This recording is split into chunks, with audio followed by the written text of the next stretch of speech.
One of my favorite games of the PS5 era is getting a sequel, and it comes from Ember Labs. And what I find so hilarious is that just a few days ago, we talked about 3 indie games that I personally loved so much, and I wish that a sequel would come out. And I had no news of this. Obviously, this was like a complete shadow drop, really, for me. Like I didn't know it was coming. There was no rumors about it. And I talked about Kena, Bridge of Spirits for the PS5, and I remember it being one of the first games that got kind of a trailer for the PS5, and I thought it looked so beautiful and it like a Pixar movie, and it was such a good game. And even the combat was something that took me by surprise when I finally got my hands on it and played it. And there was no noise from Ember Labs. There was no noise from the studio developing it or anything like that. So I even thought the studio maybe had shut down or something like that. I was thinking like the worst, and that was some of the conversation surrounding the developers of the game. But Ember Labs just came out with Kena Scars of Cosmora, expanding the story. One of the things they mentioned was that their relationship with PlayStation allowed them to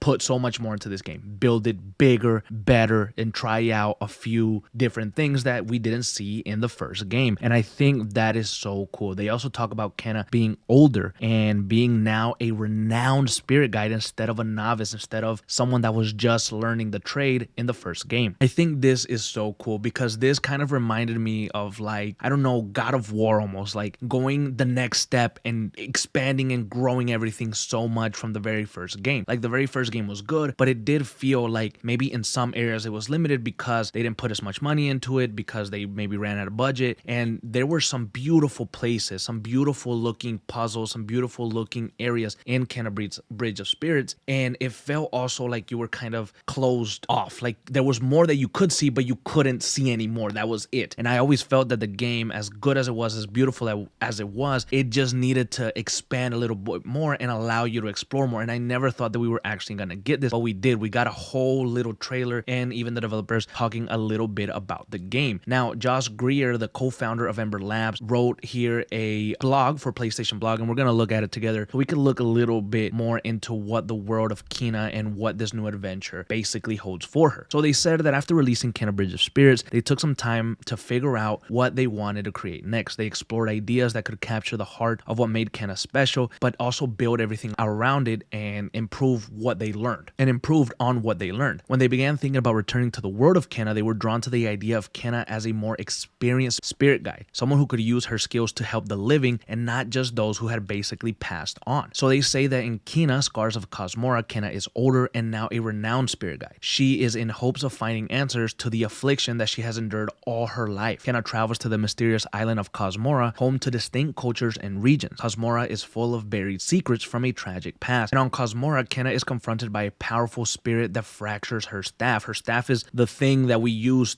to basically do everything in the first game. Now, a spirit guide staff is their identity, their tool to help and commune with spirits. Kena's staff was also keeping her alive. To survive, Kena must accept Cosmora's forgotten form of spirit guiding, which uses alchemy to manipulate the power of the elements. So Kena is growing. The powers and the way that you use the powers and the spirit guide is different. And this is going to probably be a lot more powerful than the powers that you had in the first game. Now, elemental spirit companions are a big part of the world. They are the charming buddies that travel with you, grow over time, and unlock new powers as your bond deepens. Each spirit is tied to a different element and connected to other spirits that exist throughout the world. We revealed one spirit so far, but we have only scratched the surface. Now, they also talk a little bit about the corrupted souls and how there's still going to be a lot to cleanse. So that feature from the first game is still going to be prevalent here in this one, and Kena is going to be helping revive different areas, basically. So this is what we have so far. And honestly, what I personally like about this is that, I'm getting a sequel to a game that I loved, a sequel to a game that I thought we were never going to get a sequel to, and I am so happy for this, and I can't wait to explore it more. I really like that they're kind of going deeper into the world and into the lore of Kena. This seems like a game that's going to be so much bigger in scale compared to the first one, and the abilities that you're probably going to use, the outfits that you're probably going to be able to find, so much stuff is going into Kena Scars of Cosmora. I was completely blown away by this. I had a big ass smile on my face. I'm very happy that Ember Labs is out here deciding to and able to make a sequel to Kena Bridge of Spirits. I'm going to have to actually revisit Kena Bridge of Spirits very, very soon. Maybe we might do some lore, we might do a story so far, and a few other things to get some of you guys up to date, because Kena is a really, really good game. It is a really good world, and the fact that they're expanding on it